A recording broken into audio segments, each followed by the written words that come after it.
ദില്ലി തെരഞ്ഞെടുപ്പിൽ ജനങ്ങൾക്ക് സൗജന്യ വാഗ്ദാനങ്ങൾ നൽകുന്നതിൽ മത്സരിച്ച മുന്നണികൾ.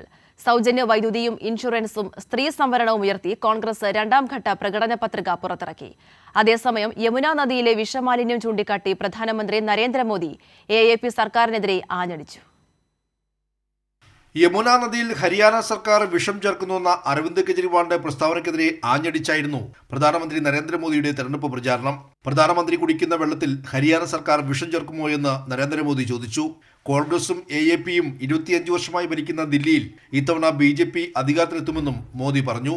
പൂരി ദില്ലി आज कह रही है 5 फरवरी आएगी, आपदा जाएगी, ഭാജപ ആയേഗി. അതിനിടെ സൗജന്യ വാഗ്ദാനങ്ങൾ വാരിക്കോരി കോൺഗ്രസ് രണ്ടാംഘട്ട പ്രകടന പത്രിക പുറത്തിറക്കി. കോൺഗ്രസ് ജനറൽ സെക്രട്ടറി ജയറാം രമേശാണ് പ്രകടന പത്രിക പ്രകാശനം ചെയ്തത്.